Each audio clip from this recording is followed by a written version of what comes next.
নমস্কার, আপনারা শুনছেন করকা কুর্চি ইন্ডিয়া।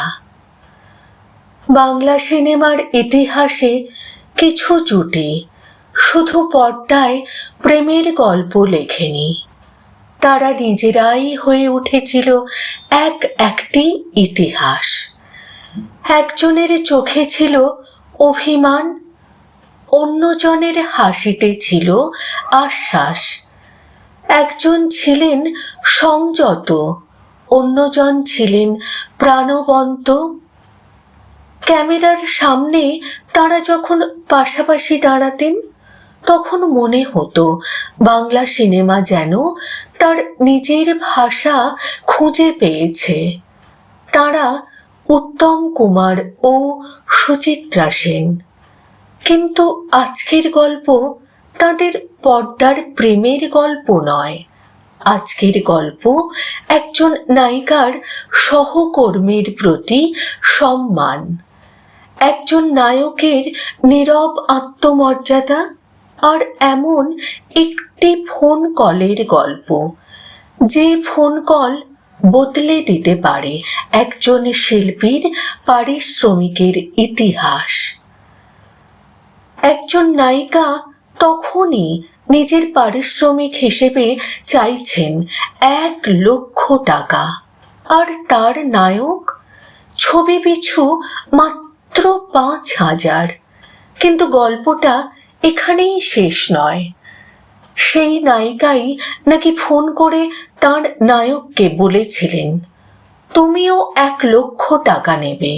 তারপর বাংলা সিনেমার ইতিহাসে তৈরি হয়েছিল এক অবিশ্বাস্য পারিশ্রমিকের গল্প। নায়ক ছিলেন উত্তম কুমার, আর সেই নায়িকা সুচিত্রা সেন। তাহলে আজকের কাহিনী শুরু করি। উত্তম কুমার যখন বাংলা চলচ্চিত্র জগতে নিজের জায়গা তৈরি করার চেষ্টা করছেন, তখন সুচিত্রা সেন ইতিমধ্যেই প্রতিষ্ঠিত। 1953 সালে মুক্তি পেল 74.5, আর সেই ছবির পর থেকেই বাংলা সিনেমা পেল এমন এক জুটি যাদের নাম উচ্চারণ করলেই আজও একসঙ্গে মনে পড়ে যায়, উত্তম সুচিত্রা। তারপর একের পর এক ছবি, বসু পরিবার সহ নানা ছবিতে উত্তম কুমারের অভিনয় ধীরে ধীরে দর্শকের মন জয় করতে শুরু করলো। যে মানুষটিকে একসময় বলা হতো সাধারণ নায়ক, তিনি হয়ে উঠলেন বাংলা ছবির অন্যতম বড় তারকা। অন্যদিকে সুচিত্রা সেন তখন নিজের জায়গায় প্রতিষ্ঠিত, অর্থাৎ দুজনের অবস্থান তখন একেবারেই আলাদা। আর সেই সময়েই আসে ইন্দ্রাণী। 1958 ইন্দ্রাণী। 1958 সাল। পরিচালক নীরেল লাহিড়ী ঠিক করলেন ইন্দ্রাণী ছবিতে চাই উত্তম কুমার ও সুচিত্রা সেনকে। প্রযোজকের কাছে প্রথম বড় প্রশ্ন, সুচিত্রা সেনের পারিশ্রমিক কত? প্রযোজক গেলেন সুচিত্রার কাছে, আর সেখানে গিয়ে যে অঙ্কটি শুনলেন তা শুনে চোখ কপালে ওঠার মতোই। সুচিত্রা সেন চাইলেন 1,00,000 টাকা। ভাবুন একবার, আজকের দিনের 1,00,000 টাকা নয়, 1958 সালের 1,00,000 টাকা। সেই সময়ে এই অঙ্কটা ছিল ভীষণ বিরাট। কিন্তু সুচিত্রা সেন নিজের মূল্য জানতেন। তিনি নিজের পারিশ্রমিকের ব্যাপারে আপোষ করলেন না। শেষ পর্যন্ত প্রযোজকও রাজি হয়ে গেলেন। কিন্তু এবার সামনে আরো বড় প্রশ্ন, উত্তম কুমার কত নেবেন? সেই ফোন কল। প্রযোজক উত্তম কুমারের সঙ্গে কথা বলার আগেই ঘটে গেল এক আশ্চর্য ঘটনা। সুচিত্রা সেন নিজেই ফোন করলেন উত্তম কুমারকে এবং জানালেন, তুমিও 1,00,000 টাকা নেবে। কি আশ্চর্য, যে সময়ে উত্তম কুমার ছবি পিছু মাত্র কয়েক হাজার টাকা পারিশ্রমিক নিতেন, সেই সময়ে তাঁর সহ অভিনেত্রী নিজেই যেন তাঁর প্রাপ্য সম্মানের কথা মনে করিয়ে দিলেন। এরপর প্রযোজক এলেন উত্তম কুমারের কাছে। প্রযোজক পারিশ্রমিকের কথা তুলতেই উত্তম কুমার নিজের দাবি জানিয়ে দিলেন 1,00,000 টাকা। প্রযোজক তো অবাক, একই অঙ্ক। তিনি জানতে চাইলেন, সুচিত্রা সেন কি আপনাকে কিছু বলেছেন?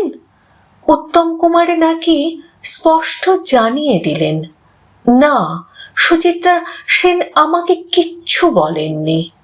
এখানেই গল্পটা অন্যরকম হয়ে যায়, কারণ ঘটনাটিকে যদি শুধু পারিশ্রমিক বাড়ানোর গল্প হিসেবে দেখি, তাহলে আসল সৌন্দর্যটা হয়তো চোখ এড়িয়ে যাবে। এটা ছিল একজন শিল্পীর প্রতি আর একজন শিল্পীর সম্মানের গল্প। এবার আপনাদের সকলেরই মনে হতে পারে সুচিত্রা সেন কেন এমন করেছিলেন। তাহলে শুনুন। সুচিত্রা সেন জানতেন উত্তম কুমার তখন আর আগের সেই অবস্থানে নেই। তিনি ইতিমধ্যেই দর্শকের হৃদয়ে জায়গা করে নিয়েছেন। তার জনপ্রিয়তা বেড়েছে, তার নামের সঙ্গে ছবি বিক্রি হচ্ছে।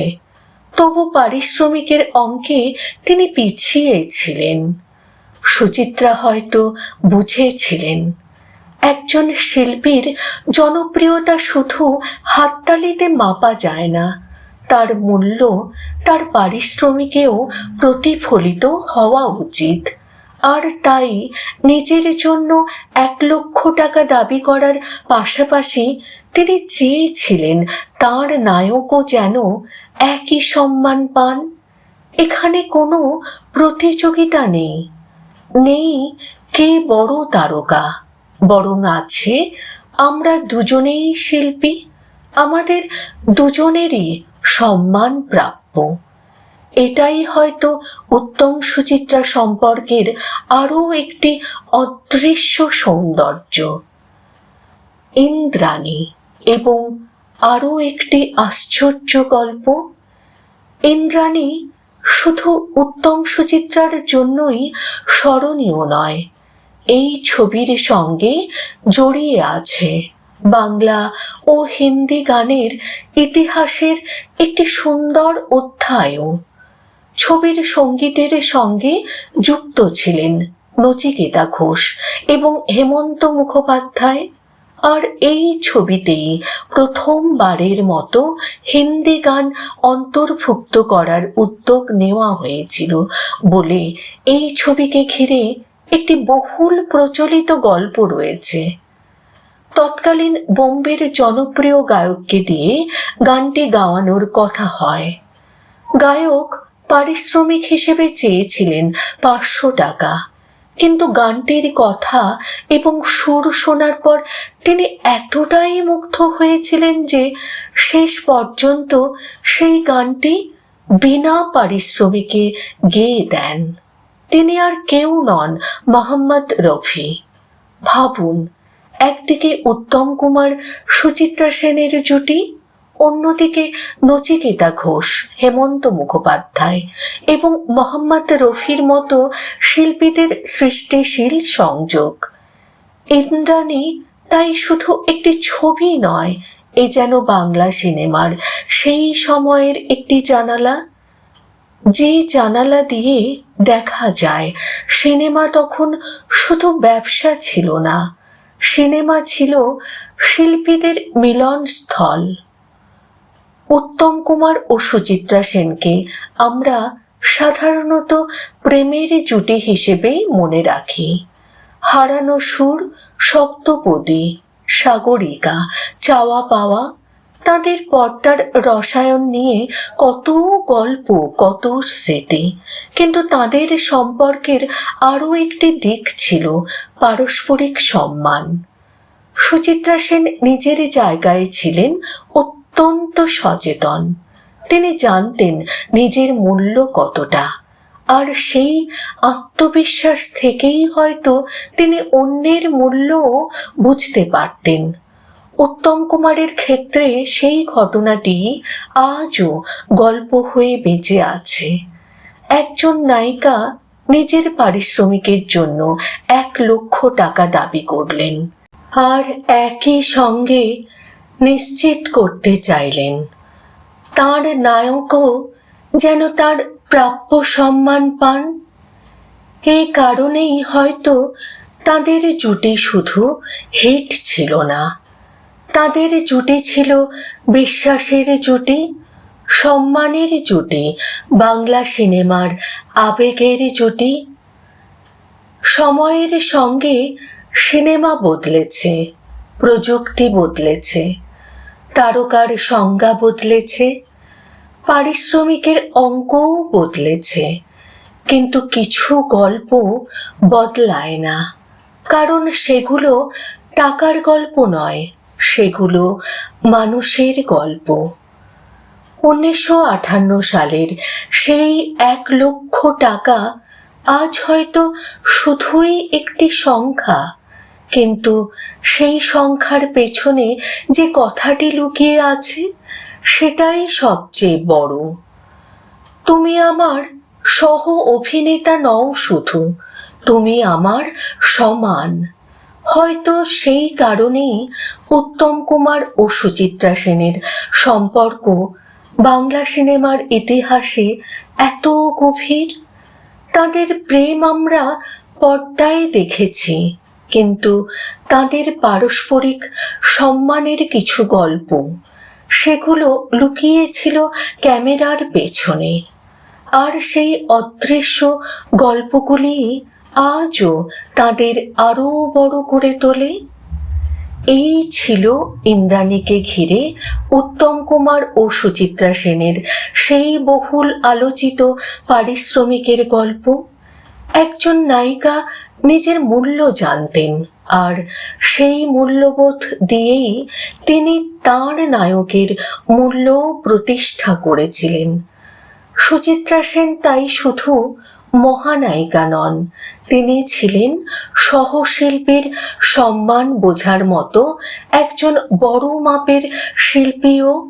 আর উত্তম কুমার, তিনি শুধু মহানায়ক হয়ে ওঠেননি, তার পাশে দাঁড়ানো মানুষগুলোকেও নিজের সঙ্গে ইতিহাসের পাতায় জায়গা দিয়েছেন। এমন গল্প যদি আপনাদের ভালো লাগে তাহলে অবশ্যই করকাকুর্চি ইন্ডিয়ার সঙ্গে থাকুন, কারণ আমরা শুধু সিনেমা দেখি না, সিনেমার আড়ালে লুকিয়ে থাকা মানুষগুলোকেও খুঁজে ফিরি। আমি আবার ফিরে আসব বাংলা সিনেমার আরও একটি অজানা আবেগঘন গল্প নিয়ে। ততদিন পর্যন্ত ভালো থাকুন, সিনেমাকে ভালোবাসুন, আর মনে রাখুন, কিছু জুটি পর্দায় শেষ হয়ে যায়, কিন্তু কিছু জুটি সময় পেরিয়েও বাঙালির হৃদয়ে অভিনয় করে যায়। উত্তম সুচিত্রা তেমনই এক জুটি। করকাকুর্চি ইন্ডিয়া, স্মৃতির পর্দায় বাংলা সিনেমার গল্প।